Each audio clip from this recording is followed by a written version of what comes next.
One thing nice about this as I'm looking at it is that you can see the eyes. It's really, really interesting. Eyes have so much to do with acting. I've always been somebody that liked to see the eyes because I feel it's the focal point of acting. It's deciding how best to create the mood or feeling of what you're doing.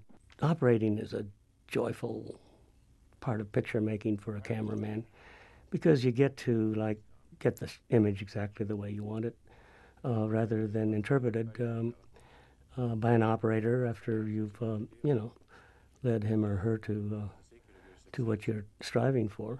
It's fun photographing a piece that's in such beauty, natural beauty as this, and to get to know it and choose the locations and wander around and picnic in it and look at the light, the way it falls and all of that. I should be paying them rather than the other way around to do this job. I remember this. This is Upper Bryce, or Upper Zion. I love this place. I go back every now and then. When I was doing commercials with Haskell Wexler, I'd go back and sit around and look at the old spots that we shot in like this and see what was left and think about the passions involved getting this on film the way we have. Very proud of this picture. Very contemporary story. Those are the kind of films I love to get a hold of and don't often get a chance to do. Stuff that goes on forever about some basic and important human condition that is bigger than all of us and will go on forever no matter in what era it's set in. I feel really privileged to have been part of this story. There's something about this violence that is palatable for me, though. It's not about blood, not about body parts falling apart and things like that. It's plenty violent, but so much fun telling stories with pictures. It's really a complex kind of thing to do. It's as complex as writing music or writing stories, that kind of thing. And it's a language that's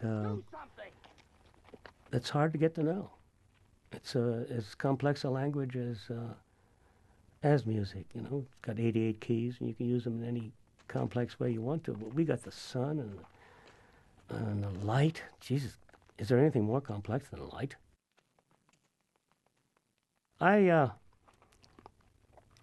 one of those guys who doesn't do a lot of augmenting, but who knows how to take the accident and turn it into something wonderful, magical.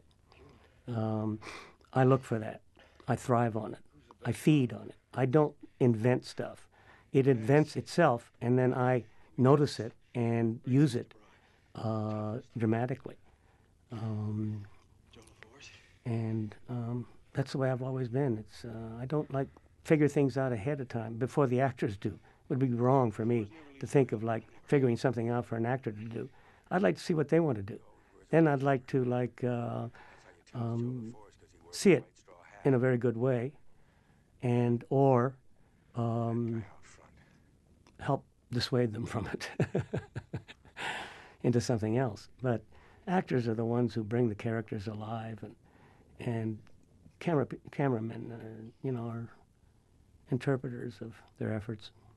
George let me figure a lot of stuff out, you know what I mean? He trusted me, and we discussed everything about how we should do this. For instance, I remember climbing cliffs and things like that. How are we going to attack this? Well, I made a suggestion that why don't we go from extreme long shots to extreme close-ups, and that way advance the climbing up the hill, and it gives you a good sense of place, and then you get into the nitty-gritty of the danger of it and all that kind of thing. And he'd go for that stuff, you know what I mean? It's it was all a collaborative talking process. This is a great way to look at a movie, by the way. But it doesn't have the same emotional impact as A 30-foot screen, 15 feet high, has 45 feet away from you.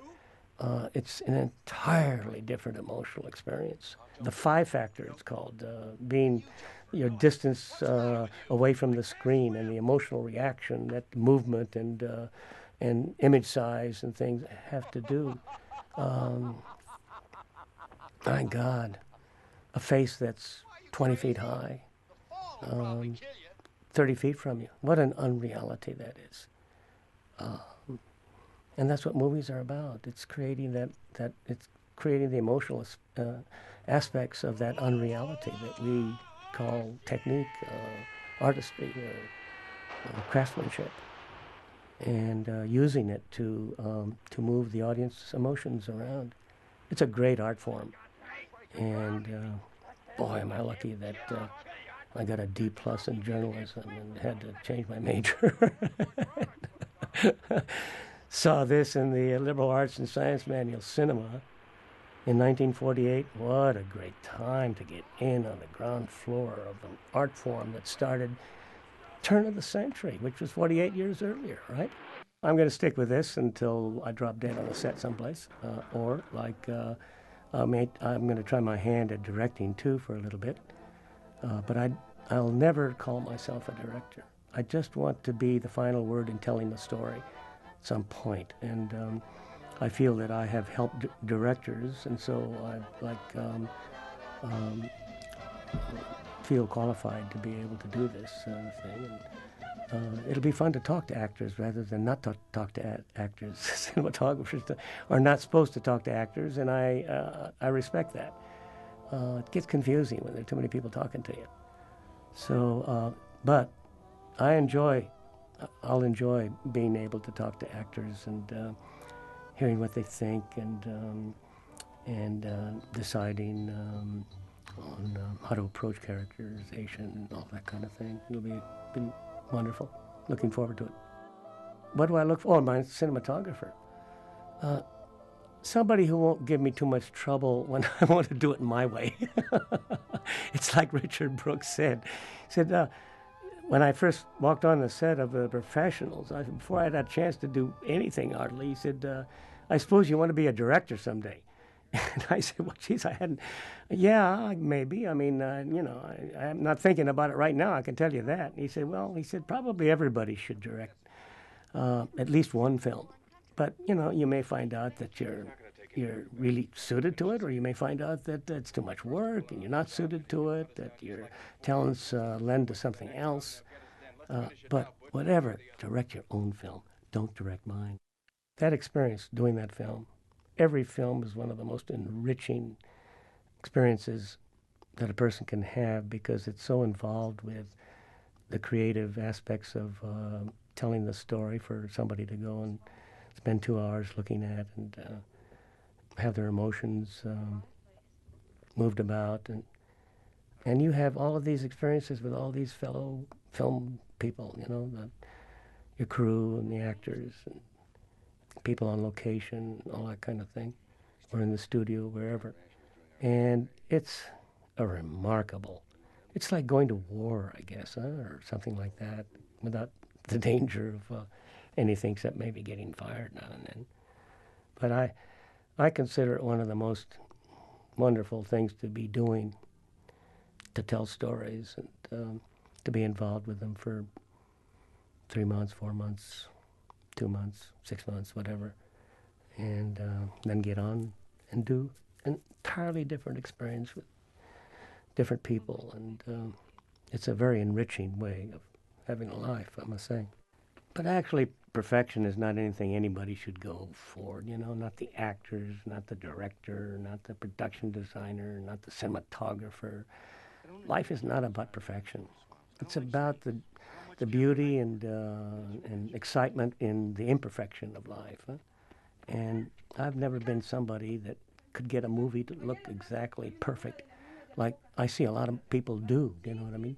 Victoria Storaro's movies are all just absolutely impeccable, and a whole bunch of others too.